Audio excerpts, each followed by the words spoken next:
আজকে আমরা সমাধান করব এমএমএসসি স্কলারশিপের যে ক্লাস 8 এর ভিত্তি পরীক্ষা হয় সেই ভিত্তি পরীক্ষার এই যে শতকরা থেকে এই ধরনের কোশ্চেন বারবার আসে। ঠিক আছে, এবার 2024-25 পরীক্ষাতেও আসবে।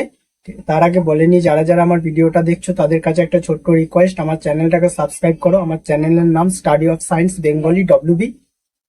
ঠিক আছে, তোমাদের একটা লাইক একটা কমেন্ট পরবর্তী ভিডিও বানাতে আমাকে উৎসাহ দেবে। চলো দেখা যাক আমি অঙ্কটা কিভাবে সমাধান করি।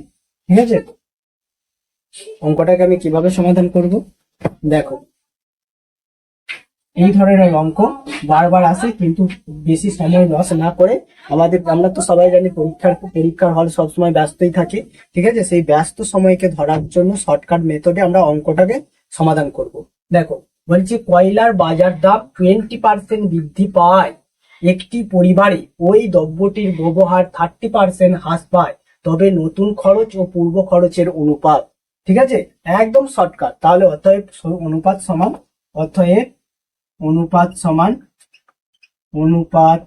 সমান দেখো এই ফর্মুলাটা লাগাবো 100 plus x into 100 minus y by 100 তার স্কোয়ার। বুঝতে পারলে? তাহলে দেখো এখানে হচ্ছে 100 প্লাস 20 ইন্টু এখানে দেখো 100 মাইনাস 30 বাই 100।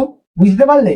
এবার দেখো তাহলে এটা কি হচ্ছে, এইটা তোমার হয়ে যাচ্ছে 120 ইন্টু এটা হচ্ছে 70, আর এখানে দেখো 100 ইন্টু 100, তার মানে স্কোয়ার ছিল, তার মানে 100 ইন্টু 100। এই শূন্য কেটে দিল, এই শূন্য আর এই শূন্য কেটে দিল। ঠিক আছে, তাহলে দেখো 7 বারং কত হচ্ছে, 7 বারং 84, তার মানে 84 বাই 100। তাহলে দেখো এটাকে যদি 4 দিয়ে কাটি, এটা যদি 4 দিয়ে কাটলে হচ্ছে 4 দুগুণে 8, 21, এটা হচ্ছে 25। তার মানে দেখো 25, এই যে 21:25। বুঝতে পারলে? 21:25। তার মানে দেখো আমার হচ্ছে প্রথমের উত্তরটা, এর উত্তরটা সঠিক। বুঝতে পারলে? এই ধরনের কোশ্চেন বারবার আসে, এবারে ওই পরীক্ষায় আসবে। ঠিক আছে, কোনো সমস্যা নেই। এই ধরনের কোশ্চেন তাহলে এই ফর্মুলাটাকে চোখ বন্ধ করে গিয়ে অ্যাপ্লাই করে দাও, তাহলে অটোমেটিক উত্তর চলে আসবে। প্রায় 1 সেকেন্ডে, 2 সেকেন্ডের, 3 সেকেন্ডের মধ্যে উত্তর চলে আসবে, কারণ এই ফর্মুলাটাকে আমাকে মুখস্থ করতে হবে। ঠিক আছে, হচ্ছে এক হচ্ছে 100 plus x into 100 minus y by 100 তার স্কোয়ার। ঠিক আছে, দেখো এখানে হচ্ছে 20%, এখানে 20 হচ্ছে এক্স এর জায়গায় 2 বস করিয়ে দিয়েছি, আর ওয়াই এর জায়গায় 30% বস করে দিয়েছি। তাহলে এইটার সূত্রটা কি বলছে, কয়লার বাজার দাম X% বৃদ্ধি পায়, একটি পরিবারে ওই দ্রব্যটির ব্যবহার Y% হ্রাস পায়।